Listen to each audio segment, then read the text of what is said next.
ನಿಮ್ಮ ಮಕ್ಕಳಿಗೆ ಈ ರೆಸಿಪಿನ ಮಿಸ್ ಮಾಡ್ದಿದ್ದಂಗೆ ಮಾಡಿಕೊಡಿ. ಯಾಕಂತಂದರೆ ಅಷ್ಟು ಟೇಸ್ಟಿ, ಅಷ್ಟು ಹೆಲ್ತಿ ಕೂಡ. ಇದನ್ನು ಯಾವ ಥರ ಮಾಡೋದು ಅಂತ ಹೇಳಿ ನೋಡೋಣ. ಅದಕ್ಕೊಂದು ಪಾತ್ರೆ ಇಟ್ಕೊಂಡು ಸ್ವಲ್ಪ ತುಪ್ಪನ ಸೇರಿಸ್ಕೊಂಡಿದ್ದೀನಿ. ತುಪ್ಪ ಚೆನ್ನಾಗಿ ಕಾದಿದ್ದಾದಮೇಲೆ ಸಾಸಿವೆ ಮತ್ತು ಜೀರಿಗೆ ಎರಡನ್ನೂ ಸೇರಿಸ್ಕೊಂಡು ಅದು ಚಿಟಪಟ ಅಂದಿದ್ದಾದಮೇಲೆ ಹಚ್ಚಿಟ್ಕೊಂಡಿರೋವಂಥ ಈರುಳ್ಳಿ, 4 ಬೆಳ್ಳುಳ್ಳಿ ಹೆಸಲು, ಸ್ವಲ್ಪ ಕರಿಬೇವಿನ ಸೊಪ್ಪನ್ನ ಹಾಕ್ಕೊಂಡು ಚೆನ್ನಾಗಿ ಫ್ರೈ ಮಾಡ್ಕೋಬೇಕಾಗುತ್ತೆ. ಈರುಳ್ಳಿ ಎಲ್ಲ ಚೆನ್ನಾಗಿ ಫ್ರೈ ಆದಮೇಲೆ ಹಚ್ಚಿಟ್ಕೊಂಡಿರೋವಂಥ ಅರ್ಧ ಟೊಮೊಟೊನ ಸಹ ಸೇರಿಸ್ಕೊಂಡು ಸಾಫ್ಟ್ ಆಗೋವರೆಗೂ ಫ್ರೈ ಮಾಡ್ಕೋಬೇಕು. ಇದು ಫ್ರೈ ಮಾಡ್ಕೊಳ್ತಿರೋವಾಗಲೇ ರುಚಿಗೆ ತಕ್ಕಷ್ಟು ಉಪ್ಪು, ಸ್ವಲ್ಪ ಅರಿಶಿನ ಪುಡಿ ಮತ್ತು ಖಾರಕ್ಕೋಸ್ಕರ ಸ್ವಲ್ಪ ಪೆಪ್ಪರ್ ಪೌಡರ್ನ ಬಳಸ್ಕೊಂಡಿದ್ದೀನಿ. ನೀವು ಖಾರದ ಪುಡಿ ಅಂದರೆ ಖಾರ ಇಂಟ್ರೊಡ್ಯೂಸ್ ಮಾಡಿದರೆ ಖಾರದ ಪೌಡರ್ನ ಸಹ ಸ್ವಲ್ಪ ಬಳಸ್ಕೋಬೋದು.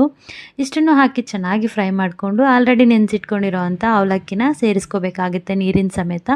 ನಾನಿಲ್ಲಿ ಅರ್ಧ ಕಪ್ಪಷ್ಟು ಅವಲಕ್ಕಿನ ನೆನೆಸಿದೆ, ಅದನ್ನು ನೀರಿನ ಸಮೇತ ಸೇರಿಸ್ಕೊಂಡು ಅವಲಕ್ಕಿ ಬೇಯೋದಕ್ಕೆ ಇನ್ನೂ ಎಷ್ಟು ನೀರು ಬೇಕೋ ಅಷ್ಟನ್ನು ಸೇರಿಸ್ಕೊಳ್ಳಿ. ನಾನಿಲ್ಲಿ ಅರ್ಧ ಬೌಲಷ್ಟು ನೀರನ್ನ ಸಹ ಸೇರಿಸ್ಕೊಂಡು ಚೆನ್ನಾಗಿ ಮಿಕ್ಸ್ ಮಾಡಿಕೊಂಡು ಒಂದು 10 ನಿಮಿಷ ಬೇಯೋದಕ್ಕೆ ಬಿಟ್ಟಿದ್ದೀನಿ. ಯಾಕಂದರೆ ಅವಲಕ್ಕಿ ಚೆನ್ನಾಗಿ ಬೆಂದಾಗ ತಿನ್ನೋದಕ್ಕೆ ಮಕ್ಕಳಿಗೆ ತುಂಬಾ ಚೆನ್ನಾಗಿರುತ್ತೆ. ಅವಲಕ್ಕಿ ಎಲ್ಲ ಚೆನ್ನಾಗಿ ಬೆಂದಿದ್ದಾದಮೇಲೆ ಮ್ಯಾಶ್ ಮಾಡಿಟ್ಕೊಂಡಿರೋಂಥ ಅರ್ಧ ಬೌಲಷ್ಟು ಪನ್ನೀರನ್ನ ಸಹ ಹಾಕ್ಬಿಟ್ಟು ಚೆನ್ನಾಗಿ ಇನ್ನೊಂದು 5 ನಿಮಿಷ ಕುದಿಸ್ಕೊಂಡ್ಬಿಟ್ರೆ ಟೇಸ್ಟಿಯಾಗಿರೋಂತಹ ಅವಲಕ್ಕಿ ಪನ್ನೀರ್ ಕಿಚಡಿ ರೆಡಿಯಾಗಿಬಿಡುತ್ತೆ. ಟ್ರೈ ಮಾಡಿ ನೋಡಿ, ನಿಮ್ಮ ಮಕ್ಕಳ ಪ್ಲೇಟ್ ಅಂತೂ ಖಾಲಿ ಮಾಡೋದು ಪಕ್ಕ. ಮಿಸ್ ಮಾಡಿದಂಗೆ ನೀವು ಕೂಡ ಈ ರೆಸಿಪಿನ ನಿಮ್ಮ ಮಕ್ಕಳಿಗೆ ಮಾಡಿಕೊಡಿ. ಆ್ಯಂಡ್ ಇದೇ ಥರ ವೀಡಿಯೋಸ್ಗೋಸ್ಕರ ನನ್ನ ಪೇಜ್ನ ಫಾಲೋ ಮಾಡ್ಕೊಳ್ಳಿ. ಇನ್ನಷ್ಟು ಒಳ್ಳೆ ವೀಡಿಯೋಸ್ನ ಅಪ್ಲೋಡ್ ಮಾಡ್ತೀನಿ. Thank you all. ಬಾಯ್.